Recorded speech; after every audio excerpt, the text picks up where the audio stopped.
ಹೆಬ್ಬಳಲು Shri Chakramata YouTube channel ವೀಕ್ಷಕರಿಗೆ ನನ್ನ ಹೃತ್ಪೂರ್ವಕ ನಮಸ್ಕಾರಗಳು. ಸುಭಾಷಿತ ಇದನ್ನು ನಾವು ದಿನನಿತ್ಯದಲ್ಲಿ ರೂಢಿಸಿಕೊಳ್ಳಬೇಕು. ಯಾವುದನ್ನು? ಬೆಳಿಗ್ಗೆ ಬೇಗ ಏಳುವುದು, ಕಡಿಮೆ ಮಾತನಾಡುವುದು, ಉತ್ತಮ ಆಹಾರ ಸೇವಿಸುವುದು, ಕಷ್ಟಪಟ್ಟು ಕೆಲಸ ಮಾಡುವುದು, ನಮ್ಮ ಗುರಿಯ ಕಡೆಗೆ ನಡೆಯುವುದು, ತಾಳ್ಮೆಯಿಂದ ಇರುವುದು, ಹೊಸ ವಿಷಯವನ್ನು ಕಲಿಯುವುದು, ಕೆಟ್ಟ ಜನರಿಂದ ದೂರವಿರುವುದು ಮತ್ತು ಸುಳ್ಳು ಹೇಳದೇ ಇರೋದು. ಯಾವಾಗಲೂ ನಾವು ಸುಳ್ಳು ಹೇಳೋಕ್ಕೆ ಹೋಗಬಾರ್ದು. ಯಾವುದೇ ಇದ್ರೂ ದಿಟವನ್ನು ಹೇಳೋದು ಕಲಿಬೇಕು ನಾವು ದಿನನಿತ್ಯ. ಇವತ್ತು ನಾವು ದಿನಪಂಚಾಂಗಕ್ಕಿಂತ ಮುಂಚೆ ಹರಿದ್ವಾರದ ಮಹಿಮೆಯನ್ನು ನಾವು ತಿಳ್ಕೊಳ್ಳೋಣ. ದೇವರ ಮಹಾದ್ವಾರವೇ ಹರಿದ್ವಾರ. ಋಷಿಕೇಶ, ಬದ್ರಿನಾಥ, ಕೇದಾರನಾಥ ಈ ಮೂರು ಕ್ಷೇತ್ರಗಳಿಗೆ ಹರಿದ್ವಾರ ಹೆಬ್ಬಾಗಿಲು. ಹರಿದ್ವಾರ ಉತ್ತರಾಖಂಡದ ಪರ್ವತ ಪ್ರದೇಶಗಳಲ್ಲಿವೆ. ಇದು ಹಿಮಾಲಯದ ತಪ್ಪಲಿನಲ್ಲಿ ಹುಟ್ಟಿದ ಗಂಗಾ ನದಿ ಬೆಟ್ಟ ಗುಡ್ಡ ಕೊರಕುಲುಗಳಿಂದ ಹರಿದು ಬಂದು ಹರಿದ್ವಾರದ ವಿಶಾಲವಾದ ಬಯಲಿನಲ್ಲಿ ಸೇರಿ ಪೂರ್ತಿ ಆವರಿಸುತ್ತದೆ. ಆದ್ದರಿಂದ ಹರಿದ್ವಾರದ ಗಂಗಾದ್ವಾರ ಎಂದು ಕರೆಯುತ್ತಾರೆ. ಹರಿದ್ವಾರ ಪುಣ್ಯಕ್ಷೇತ್ರ ಕುರಿತಾಗಿ ಇರುವ ಪುರಾಣದ ಹಿನ್ನೆಲೆ, ಪುರಾಣ ಕಾಲದಲ್ಲಿ ದೇವದಾನವರ ನಡುವೆ ಸಮುದ್ರ ಮಂಥನ ನಡೆದಾಗ ಮೊದಲು ಬಂದ ವಿಷವನ್ನು ಶಿವನು ಜಗತ್ತಿನ ಕಲ್ಯಾಣಕ್ಕಾಗಿ ಅಗ್ರಭಾಗವಾಗಿ ಸ್ವೀಕರಿಸುತ್ತಾನೆ.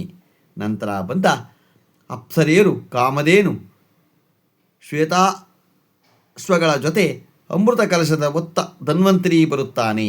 ಬಂದ ಅಮೃತವನ್ನು ದಾನವರಿಗೆ ತಿಳಿಯದಂತೆ ಕೃಷ್ಣನು ಮೋಹಿನಿ ವೇಷದಲ್ಲಿ ಬಂದು ದೇವತೆಗಳಿಗೆ ದೊರೆಯುವಂತೆ ಮಾಡುತ್ತಾನೆ.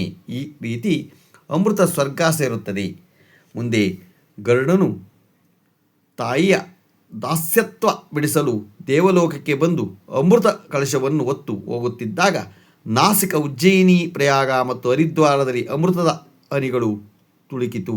ಕಲಶದಿಂದ ಅಮೃತ ಬಿಂದು ತುಳುಕಿದ ಕಾರಣ ಈ 4 ಕ್ಷೇತ್ರಗಳು ಪ್ರಮುಖ ಕ್ಷೇತ್ರಗಳಾಗಿವೆ. ಹಾಗೂ ಈ ಕ್ಷೇತ್ರಗಳ ಸುತ್ತಮುತ್ತಲು ಅನೇಕ ಧಾರ್ಮಿಕ ಪುಣ್ಯಕ್ಷೇತ್ರಗಳು, ಪುರಾತನ ದೇವಾಲಯಗಳು, ಆಶ್ರಮಗಳು ಸಾಕಷ್ಟು ಇವೆ. ಹರಿದ್ವಾರದ ಪುಣ್ಯಗಂಗೆಯಲ್ಲಿ ಸ್ನಾನ ಮಾಡಿ ಸಕಲ ಪಾಪಗಳು ಕಳೆದು ಪುಣ್ಯ ಲಭಿಸುತ್ತದೆ ಎಂಬುದಕ್ಕೆ ಒಂದು ಪುರಾಣ ಕಥೆ ಇದೆ.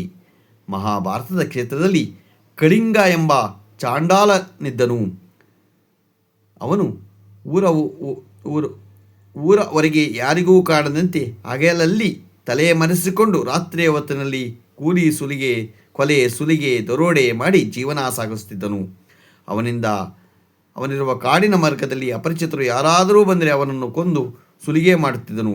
ಇಷ್ಟೇ ಅಲ್ಲದೆ ಊರ ಒಳಗೆ ವೇಷ ಮರೆಸಿಕೊಂಡು ಬಂದು ಮಕ್ಕಳನ್ನು ಅಪಹರಿಸಿ ಅವುಗಳ ಮೈ ಮೇಲೆ ಇದ್ದ ಆಭರಣ ತೆಗೆದುಕೊಂಡು ಮಕ್ಕಳನ್ನು ಕೊಲ್ಲುತ್ತಿದ್ದನು. ಕಾಟ ಸಹಿಸಲಾರದ ಜನ ಹೆದರಿದರು. ಒಮ್ಮೆ ಗ್ರಹಣಕಾಲ ಸಮಯ, ಕುರುಕ್ಷೇತ್ರದಲ್ಲಿ ತೀರ್ಥಸ್ನಾನ ಮಾಡಲು ದೂರದಿಂದ ಬಂದ ಜನರು ಬಂದರು. ಹಾಗೆಯೇ ಒಬ್ಬ ಶ್ರೀಮಂತ ವೈಶ್ಯನು ಸಹ ಅಲ್ಲಿ ಸ್ನಾನ ಮಾಡಿ ದಾನ ಧರ್ಮ ಮಾಡಬೇಕೆಂದು ಆಳುಗಳೊಂದಿಗೆ ಕುದುರೆ ಮೇಲೆ ಬಂದನು. ವೈಶ್ಯನು ತೀರ್ಥಸ್ನಾನ ಮಾಡಿ ಗ್ರಹಣ ಕಾಲದಲ್ಲಿ ಅಲ್ಲಿದ್ದ ಬ್ರಾಹ್ಮಣರಿಗೆಲ್ಲ ದಾನ ಧರ್ಮ ಮಾಡಿ ಕುದುರೆ ಹತ್ತಿ ತಮ್ಮ ಊರಿಗೆ ಹೊರಟನು. ಅವನ ಹಿಂದೆ ಮುಂದೆ 20 ಕಾಲಾಳುಗಳು ಹೋಗುತ್ತಿದ್ದರು. ವೈಶ್ಯನ ಸಂಪತ್ತನ್ನು ಲೂಟಿ ಮಾಡಬೇಕೆಂದು ಕಳಿಂಗ ಅವನ ಹಿಂದೆಯೇ ವೇಷ ಮರೆಸಿಕೊಂಡು ಬರುತ್ತಿದ್ದನು.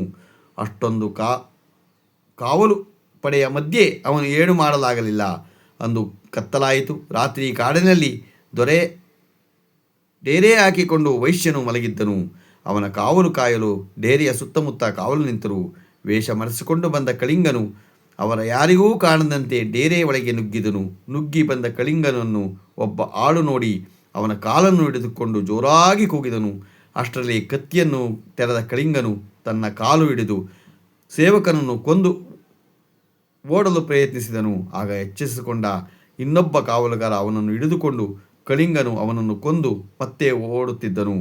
ಮತ್ತೊಬ್ಬ ಬಿಲ್ವಿದ್ಯೆ ಬಲ್ಲ ಕಾವಲುಗಾರ ಬಿಲ್ಲು ಬಾಣ ತೆಗೆದುಕೊಂಡು ಕಳಿಂಗನನ್ನು ಹೊಡೆದನು. ಕಳಿಂಗ ಸತ್ತು ಬಿದ್ದನು. ಏನಾಶ್ಚರ್ಯ ಎಂಬಂತೆ ಸತ್ತು ಬಿದ್ದ ಆ 3 ಜನರನ್ನು ಆಕಾಶ ಮಾರ್ಗದಿಂದ ಬಂದ ವಿಮಾನ ದೇವಲೋಕಕ್ಕೆ ಕರೆದುಕೊಂಡು ಹೋಯಿತು.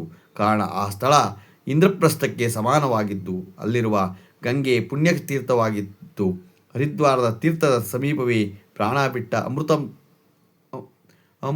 ಅಪಮೃತ್ಯು ಹೊಂದಿದ್ದರೂ ಸ್ವರ್ಗಕ್ಕೆ ಹೋಗುವ ಪದ್ಧತಿ ದೊರೆಯುತ್ತದೆ. ನಿಮಗೆ ಒಳ್ಳೆಯದಾಗಲಿ ಎಂದು ಆತ್ಮಗಳು ಹೇಳಿ ಹೋದವು. ಇಷ್ಟೆಲ್ಲ ಆಗುವ ವೇಳೆಗೆ ವೈಶ್ಯನಿಗೆ ಎಚ್ಚರವಾಗಿ ತನ್ನ ಸೇವಕರು ಸತ್ತು ಹೋಗಿದ್ದನ್ನು ತಿಳಿದು ದುಃಖಿಸಿದನು ಹಾಗೂ ಆ ಇಬ್ಬರು ಶರೀರಕ್ಕೂ ಸಂಸ್ಕಾರ ಮಾಡಿಸಿದನು. ನಂತರ ಇಬ್ಬರ ಅಸ್ಥಿಯನ್ನು ಪುಣ್ಯತೀರ್ಥದಲ್ಲಿ ವಿಸರ್ಜಿಸಿದರು. ಆಶ್ಚರ್ಯ ಎಂಬಂತೆ ಮೃತಪಟ್ಟ ಆ ಇಬ್ಬರು ಆಳುಗಳು ಸಶರೀರರಾಗಿ ಹೊರಬಂದರು. ವೈಶ್ಯನಿಗೆ ಇದು ಹೇಗೆ ಎಂದು ಆಶ್ಚರ್ಯವಾಯಿತು. ಸಶರೀರನಾಗಿ ಬಂದ ಅವರಿಬ್ಬರೂ ಹೇಳಿದರು, ಸ್ವಾಮಿ, ಇದು ತೀರ್ಥಕ್ಷೇತ್ರದ ಮಹಿಮೆ. ನಾವು ಈ ತೀರ್ಥದ ಸಮೀಪ ಹತ್ತಿರವೇ ಮೃತಪಟ್ಟಿದ್ದರಿಂದ ನಮಗೆ ಸ್ವರ್ಗಲೋಕ ದೊರೆತಿತ್ತು. ನಮ್ಮ ದೇಹಕ್ಕೆ ಸಂಸ್ಕಾರ ಮಾಡಿ ಈ ತೀರ್ಥದಲ್ಲಿ ಅಸ್ಥಿ ವಿಸರ್ಜಿಸಿದ್ದರಿಂದ ಮತ್ತೆ ಶರೀರವಾಗಿ ಬಂದೆವು. ನಮಗೆ ಸದ್ಗತಿ ದೊರೆತು ಸತ್ಯಲೋಕಕ್ಕೆ ಪ್ರಾಪ್ತಿಯಾಗಿ ಅಲ್ಲಿಗೆ ಹೋಗುತ್ತಿದ್ದೇವೆ. ಕಳ್ಳನ ದೇಹವನ್ನು ಹುಡುಕಿ ಸಂಸ್ಕಾರ ಮಾಡಿಸಿ ಅವನಿಗೆ ನಮ್ಮಂತೆ ಸದ್ಗತಿ ದೊರೆಯಲಿ ಎಂದು ಅವನು ಸತ್ಯಲೋಕಕ್ಕೆ ಹೋದನು. ವೈಶ್ಯನು ಕಳ್ಳನ ಶರೀರವನ್ನು ಸಂಸ್ಕಾರ ಮಾಡಲು ಶರೀರವನ್ನು ಹುಡುಕಿದನು, ಆದರೆ ಸಿಗಲಿಲ್ಲ. ಕಳ್ಳನಿಗೆ ಸಂಸ್ಕಾರವಾಗದೆ ಹಾಗೂ ಅವನ ಅಸ್ಥಿ ತೀರ್ಥಕ್ಷೇತ್ರದಲ್ಲಿ ಬೀಳದೆ ಕಾರಣ ಅವನು ಮತ್ತೆ ಸಶರೀರವಾಗಿ ಬದುಕಲಿಲ್ಲ. ಪುಣ್ಯಕ್ಷೇತ್ರ ತೀರ್ಥದ ಸಮೀಪ ಪ್ರಾಣ ಬಿಟ್ಟ ಕಾರಣ ಚಾಂಡಾಲನಾದನು. ಅವನಿಗೆ ಸ್ವರ್ಗ ಲಭಿಸಿತು. ಇಂತಹ ಬೆಳವಣಿಗೆಯನ್ನು ಕಂಡು ಸಂಸ್ಕಾರವಂತು ವೈಶ್ಯನು ಮನಸ್ಸು ಮತ್ತಷ್ಟು ವೇಗವಾಗಿ ಆತ ಅದೇ ತೀರ್ಥದಲ್ಲಿ ಸ್ನಾನ ಮಾಡಿದನು.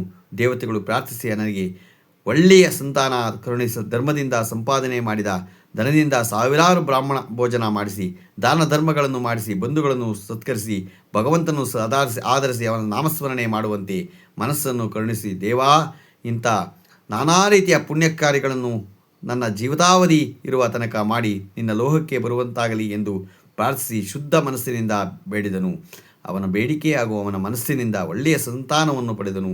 ಧರ್ಮದಿಂದ ಸಂಪಾದನೆ ಮಾಡಿ ಅಂದುಕೊಂಡು ಎಲ್ಲವನ್ನೂ ಜೀವಿತಾವಧಿಯಲ್ಲಿ ಮಾಡಿ ಸಾಯುಷಿಗೆ ಬದುಕಿ ಬಂದು ಭಗವಂತನ ನಿವಾಸ ಸೇರಿದನು. ಗೊತ್ತಿದ್ದೋ ಗೊತ್ತಿಲ್ಲದೆ ಪಾಪ ಕಾರ್ಯಗಳನ್ನು ಮಾಡಿ ಸತ್ತ ಮೇಲೂ ಸದ್ಗತಿಯನ್ನು ಕೊಡುವ ಪುಣ್ಯಕ್ಷೇತ್ರವು ಹರಿದ್ವಾರ ಆಗಿದ್ದು ಅಲ್ಲಿ ಹರಿವ ಗಂಗಾನದಿ ಪುಣ್ಯತೀರ್ಥವಾಗಿದೆ.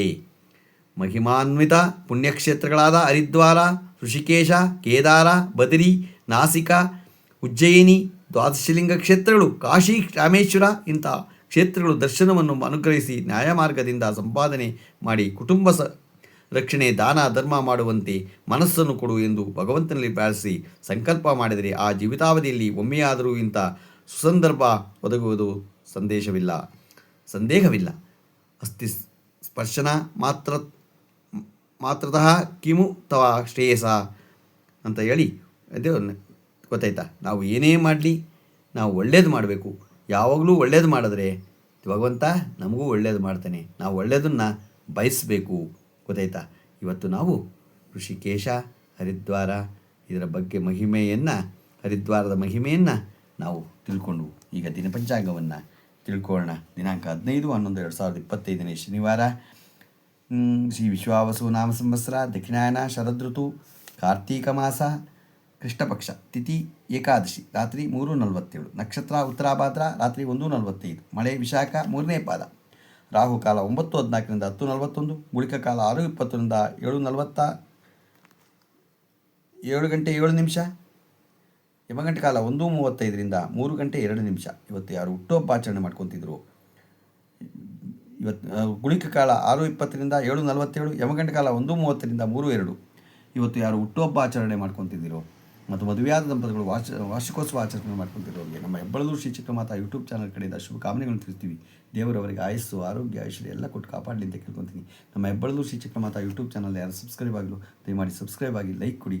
ಇದು ನಿಮ್ಮದೇ ಚಾನಲ್ ಆಗಿರೋದ್ರಿಂದ ನಮ್ಮ ಲಿಂಕನ್ನು ಬೇರೆ ಒಬ್ಬರಿಗೆ ಫಾರ್ವರ್ಡ್ ಮಾಡಿ. ನಮಸ್ಕಾರಗಳು.